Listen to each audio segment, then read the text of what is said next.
time to burn it down. This one goes to the castaways who break their backs, saving every day. Alright, good evening. So this evening we're going to talk about tool wraps. Different types, styles, ideas, so on and so forth. So starting off, we're going to start off with something we don't use. Actually, both of them. We're going to do the both wraps we don't use anymore.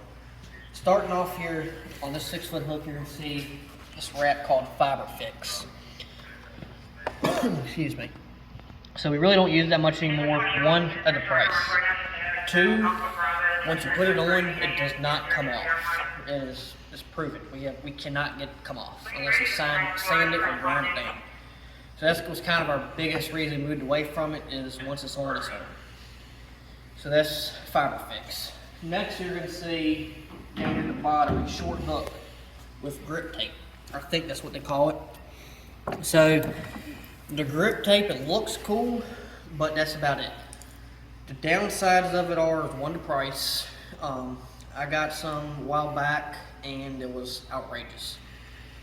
Another thing too, it really doesn't give a true grip.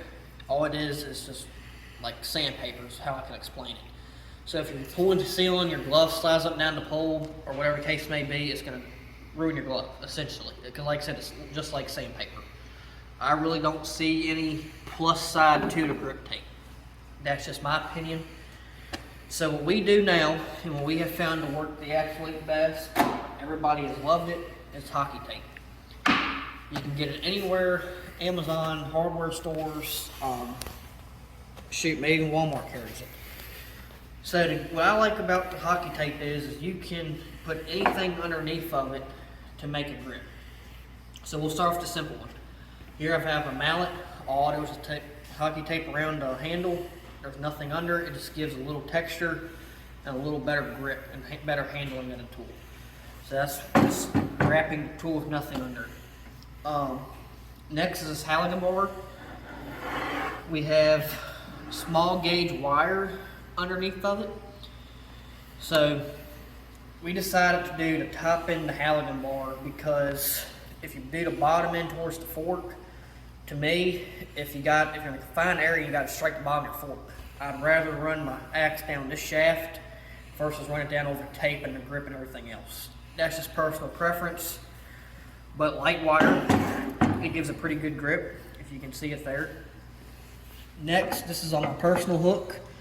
I use paracord and just kind of space it out about 3 fingers wide down my tool to give a pretty good grip. So that was paracord. On this hook, I used O-rings. You can get it in a hardware store, probably laying around the firehouse, hardware stores, automotive stores. And it gives, so far, what I found the best grip. I like it the most. Same thing, I use about 3 to 4 finger grip, or finger lengths wide in between. Space them out however long down the hook you want, all the way if you want, which I don't think you need. I just try to focus on this main portion here. And it gives a phenomenal grip. I really do like the O-rings. So those are the O-rings. Next, this is kind of my least favorite one we tried. We took tape. So try to give you an example here.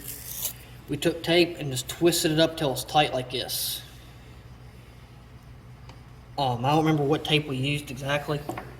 It worked out okay. But what we noticed is the tighter you pull the tension on the tape wrapping the tool, it's pretty much mushed the tape underneath. It's still got a light grip. I mean, you can see it somewhat, but it's not near as good as the paracord, the wire, and the O-rings. It works if you're on a budget. Like I said, it still has a decent grip, but nothing near as good as the O-rings or paracord. And to be frankly honest with you, the wire's okay, but these are my 2 favorites. So while we're here, you probably see all these different colors too. And I'll just touch on that real quick. So each of our apparatus has its own color code. Engines, we got 3 engines, we have 1 truck. Each engine has its own color: blue, yellow, green. Truck's red, yellow, green, blue. So that's pretty much just to make sure the right tool gets on the right truck after a call. Is all that boils down to, so that we don't have all these hooks on one truck compared to this one's missing one and so on, so on. So we just use paint and whatever wrapping we're using. So if this tool goes on 801, which it does, it's yellow. So you use yellow hockey tape and paint, so that way you have two ways of notifying your tool. So that's really all I have. Any questions, or if y'all have better ideas of how you wrap tools, let me know, because we like trying stuff. But this is what we have found worked the best. Hockey tape, O-rings, and paracord. Hope y'all learned something out of this. Y'all have a great evening.